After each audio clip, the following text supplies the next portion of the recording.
wabarakatuh. Selamat pagi anak-anak. Sebelum kita mulai pelajaran hari ini, alangkah lebih baiknya kita membaca doa terlebih dahulu. Silahkan ketua kelas untuk memimpin doa.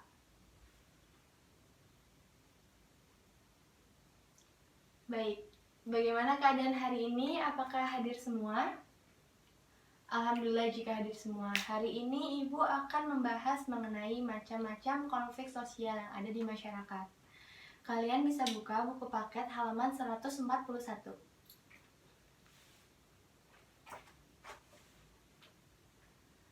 Di sini Ibu hanya menyebutkan kata kunci dan contohnya saja. Untuk penjelasan lebih lanjut, kalian bisa membaca sendiri di buku paket tersebut. Macam-macam konflik sosial yang ada di masyarakat memiliki beberapa kategori. Yang pertama, ada konflik berdasarkan tujuan organisasi yang dibedakan menjadi dua, yaitu konflik fungsional dan konflik disfungsional. Konflik fungsional memiliki kata kunci yaitu memperbaiki. Contohnya adalah setiap hari karyawan perusahaan harus memperoleh reward guna memperbaiki kinerjanya. Yang kedua ada konflik disfungsional memiliki kata kunci yaitu merusak. Contohnya seperti perbedaan pendapat yang mementingkan kepentingan pribadi. Sampai sini ada yang ingin ditanyakan? Atau yang belum paham? Baik, jika tidak ada, Ibu lanjutkan.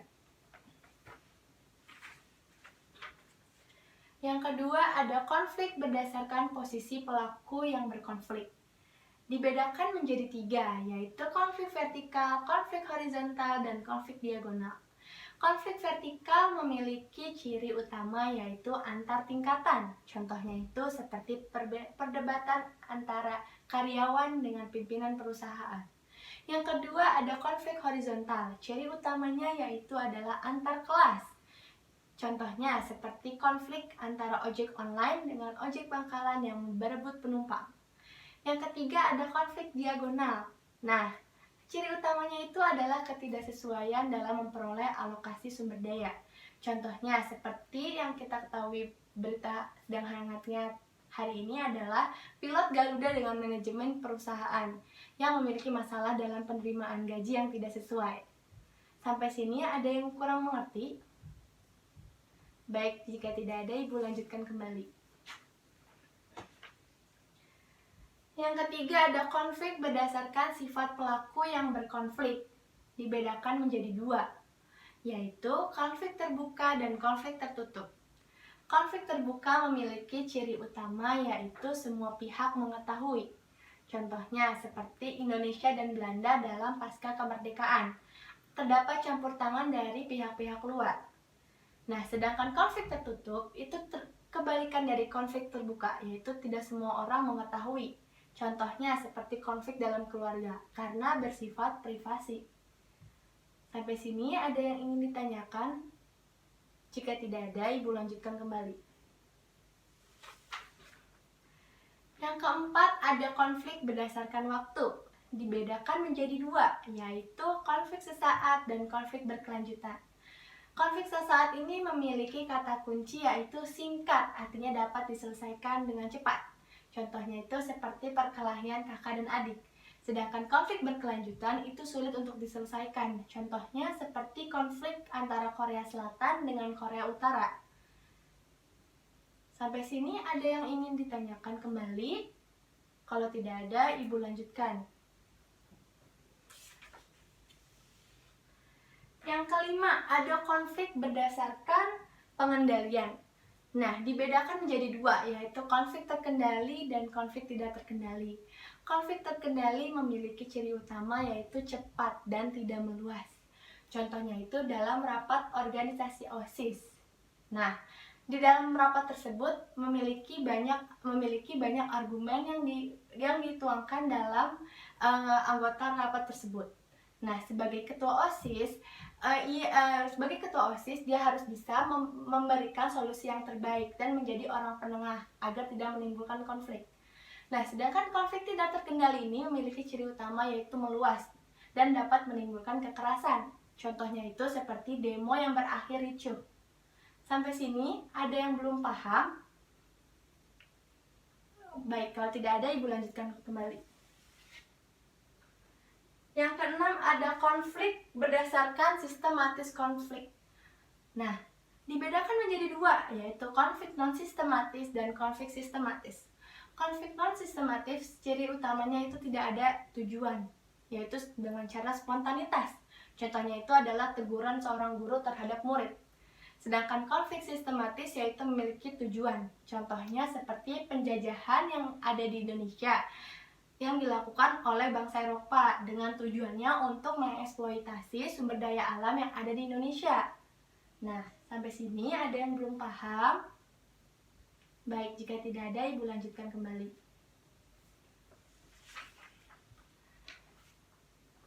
Nah, yang ketujuh ada konflik berdasarkan konsentrasi aktivitas manusia dalam bermasyarakat.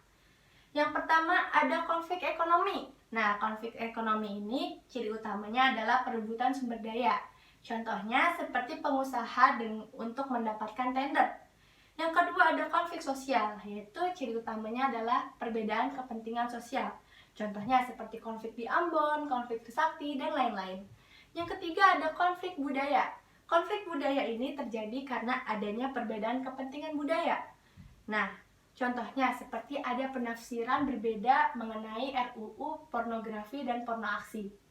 Yang keempat ada konflik politik. Ciri utamanya adalah adanya kepentingan politik dari pihak yang berkonflik yang menimbulkan perdebatan. Contohnya itu seperti antar pendukung parpol yang ingin membentangkan ketua umumnya.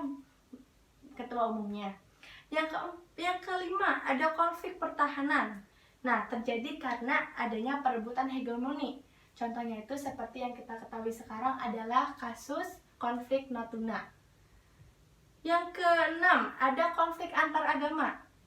Nah, di konflik ini kata kuncinya adalah dipicu karena ada sentimen antar agama. Contohnya itu seperti konflik di Ambon antara umat Islam dengan umat Nasrani. Nah, sampai sini ada yang ingin ditanyakan mengenai konflik berdasarkan konsentrasi aktivitas manusia dalam bermasyarakat? Jika tidak ada, kita lanjutkan ya. Nah, yang terakhir ada konflik menurut Sujono Sukanto. Yang pertama ada konflik pribadi. Nah, konflik pribadi ini ciri utamanya adalah konflik yang terjadi di antara individu karena ada masalah-masalah pribadi. Contohnya itu seperti hutang piutang, debat dalam diskusi, dan lain-lain. Yang kedua ada konflik politik. Konflik politik ini memiliki ciri utama yaitu kepentingan atau tujuan politis. Nah, contohnya itu seperti perbedaan pandangan antar politik. Nah, karena perbedaan ideologi, perbedaan cita-cita, dan perjuangannya. Yang ketiga ada konflik rasial. Konflik rasial ini memiliki ciri yaitu konflik yang terjadi di antara kelompok dan ras.